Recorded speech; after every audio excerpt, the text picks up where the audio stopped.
There was a season in my life that I thought my name had changed from Jean to Lost.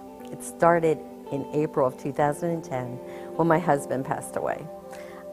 I had been his primary caregiver 24/7 for 2 years. So during that process, I lost myself in the caring of him.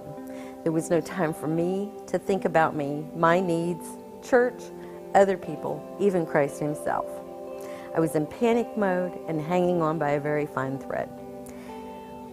When he passed away, my finances were a mess. Because when he passed away, all income stopped, and I really got snowed under by the fear of it. My house was lost 6 months later to foreclosure. In about 2011, I lost my car to repossession. When you go through those kind of losses, there's a loss of pride. And that really wasn't a bad thing in my case, because it gave me the opportunity to sit up, take notice to how God works when you get out of his way. In January 2013, my oldest daughter passed away. It was at this point that I really began to believe and trust in the Lord. You see, when I got that phone call, that call was my biggest fear. My daughter didn't run in the best groups. She was a drug user and died along the side of the road like a bag of garbage that no one cared about. I had 2 thoughts during that call. First one was that I was still standing. The second was God was there in the beginning.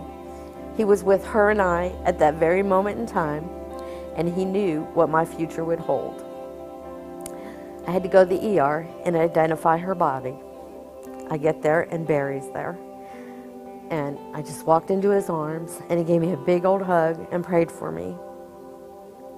I held it together till about the next night. And it's about 2 a.m. and I'm crying. Not really sobbing, just that gentle crying because your heart's broken.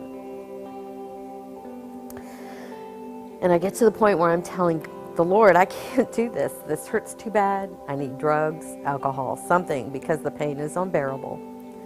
And then Jesus showed up, and I mean physically there with me. He reminded me that I didn't see her die, that his mother saw him suffer, and he didn't want that for me. Then he stayed with me until the sun came up. In December of that year, I also had a bout of kidney cancer. But in saying all of this, what runs through my mind is the fact that Jesus has walked with me the whole way. Through the finances, I now have a full-time job with benefits. I bought a new car last year. I have sons and daughters here at Cornerstone that don't replace my daughter, but bless me beyond measure because they lessen the hurt in my heart. You see, each thing I lost is being restored because I held on, because you reached out and took me to lunch after church for a whole year. Thank you, Miss Betty. Because I asked for prayer when my checking account was garnished and you didn't criticize. You loved on me and prayed. Thank you, Wendy and Ron. Because you took my hand and held on tight when I needed, and because you helped me to trust and believe that Jesus loved me enough just to die for me. This verse comes to mind for me so much. He told them, because of your lack of faith, I tell all of you with certain, if you have faith like the grain of a mustard seed, you can say to this mountain, move from here, and it will move. And nothing will be impossible for you. In my lack of faith during the hard times, when the mountains were too high to cross, Jesus was there every step of the way, holding my hand, guiding my broken path to a better place. You see, now I can look back, and there are no mountains, only bright colors, shooting stars, and sunshine. I love better than I used to, and the trust and the faith I have for people is something only the Lord could change in me.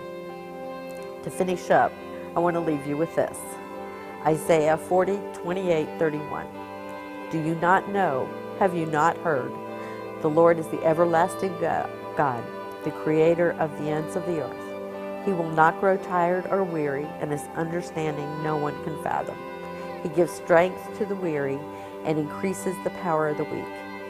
Even youths grow tired and weary, and young men stumble and fall. But those who have hope in the Lord will renew their strength. They will soar on wings of eagles. They will run and not grow weary. They will walk and not be faint. Don't give up.